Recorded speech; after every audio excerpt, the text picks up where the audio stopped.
Berita tema hari ini adalah kalau Yesus Tuhan, kenapa dia berdoa? If Jesus is God, why does he pray? Ya, kalau Yesus Tuhan, kenapa dia berdoa? Ya, teman-teman,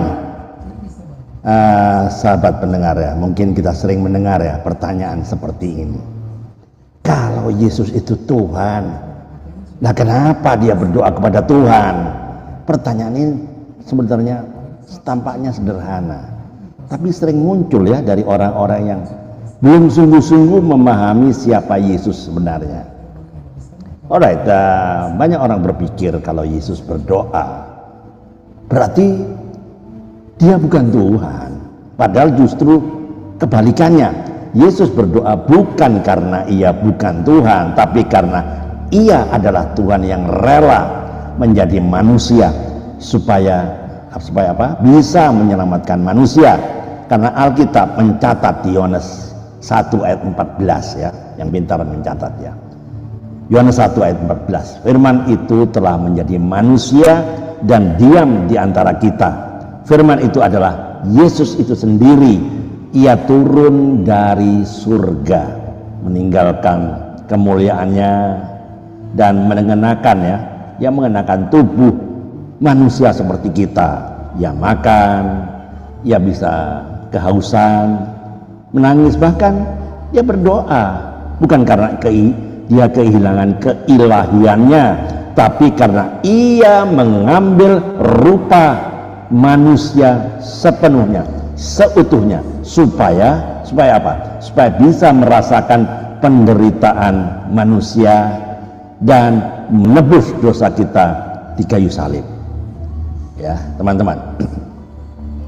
Humility is not a sign of weakness, but a mark of strength.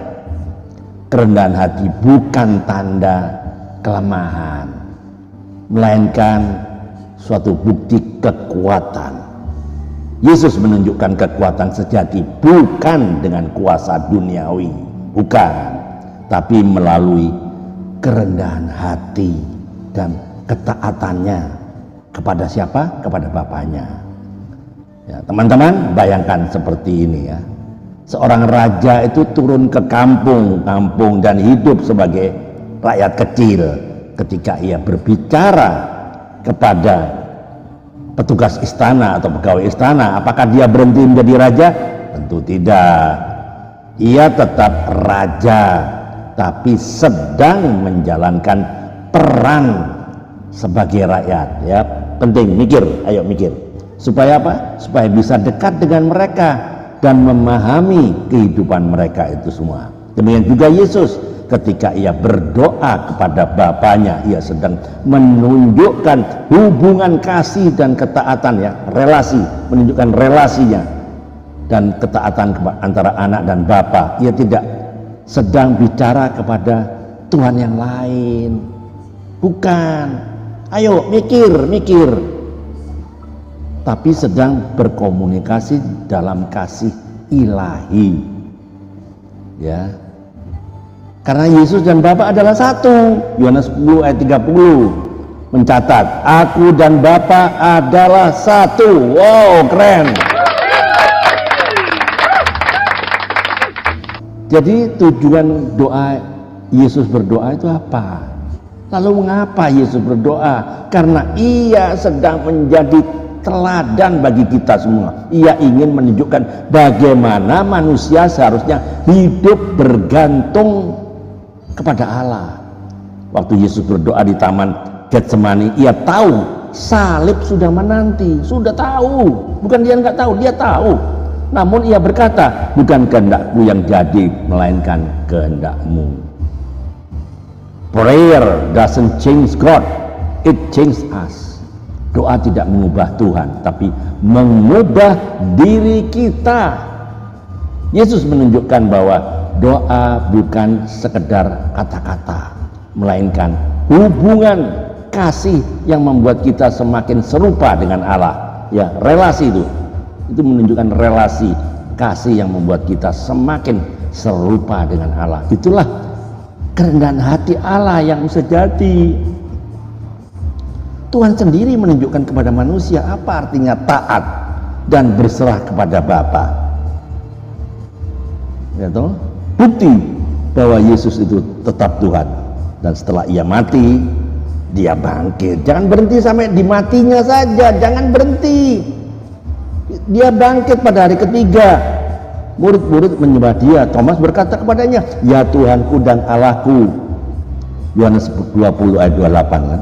Kalau Yesus bukan Tuhan, ya dengar baik-baik, saya ulang lagi. Kalau Yesus bukan Tuhan, tentu ia akan menolak disembah, tapi ia menerima penyembahan itu karena memang dia adalah Tuhan yang hidup, yang telah mengalahkan maut dan bangkit dari kematian sehingga memberi kita hidup yang kekal.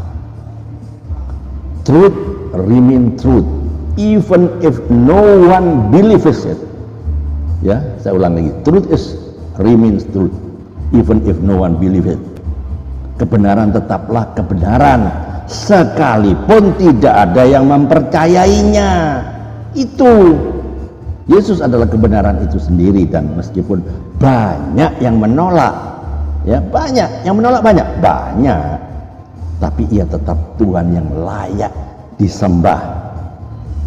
Jadi teman-teman, sahabat pendengar, ketika seorang berkata kalau Yesus Tuhan, kenapa dia berdoa? Kita bisa jawab, justru karena dia Tuhan yang menjadi manusia, maka ia berdoa. Ia bukan mencari Tuhan yang lain, tapi menunjukkan kepada kita semua bagaimana manusia harus hidup bergantung kepada Bapa. Yesus tidak pernah kehilangan keilahiannya, enggak pernah. Ia tetap Tuhan, tetapi ia rela menjadi manusia supaya manusia bisa diselamatkan. Dan sampai hari ini, saat ini, detik ini, Tuhan Yesus yang sama masih berdoa untuk kita di surga, menjadi pengantara kita di hadapan Bapa. Amin. Mari kita berdoa. Tuhan Yesus, terima kasih karena Engkau rela merendahkan diri menjadi manusia untuk menyelamatkan kami. Ajar kami untuk hidup taat dan bergantung kepadamu seperti Engkau taat kepada Bapa. Dalam nama Tuhan Yesus Kristus kami berdoa dan mengucap syukur. Teman-teman, kalau Anda diberkati dengan video ini, dengan YouTube ini, please subscribe, comment, like, and share buat teman-teman lain agar teman-teman yang lain bisa diberkati. Bagikan ke komunitas yang lain supaya mereka mengerti dan tidak mudah disesatkan oleh kelompok-kelompok yang tidak paham. Ya, kita harus paham supaya memberi pengertian pada mereka sehingga mereka mengerti siapa Tuhan yang sebenarnya. Alright, keep on fire, keep on moving. Tiada hari tanpa bersaksi tentang Kristus, tiada hari tanpa memberitakan kebenaran, tiada hari tanpa memenangkan jiwa. Save the lost at any cost, selamatkan yang terhilang berapapun harganya. Ayo mikir, Tuhan Yesus memberkati. Amin.